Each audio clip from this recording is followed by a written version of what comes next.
আজকে আমরা যদি প্রকৃত মুসলমান হই, তাহলে মুসলমান হোক, কি বলে আদিবাসী হোক, দলিত হোক, সাঁওতাল হোক, এসসি হোক, এসটি হোক, কোন জাতির উপরে কোন জালিম জুলুম করবে আমরা মেনে নিতে পারি না।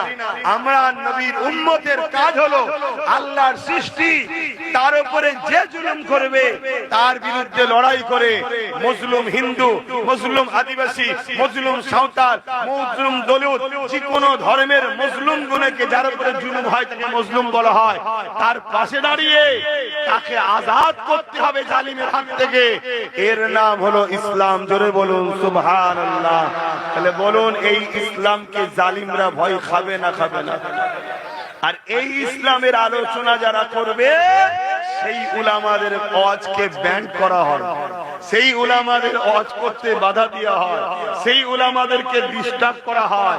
আর যারা শুধু মহব্বতের কথা বলে চলে যাবে, দুনিয়ায় যা হচ্ছে হোক গে যাক, আবার যদি একটু জালিমদের গা ঘেঁষে কথা বলে, তাদের জন্য তো ভিআইপি ব্যাপার থাকবে।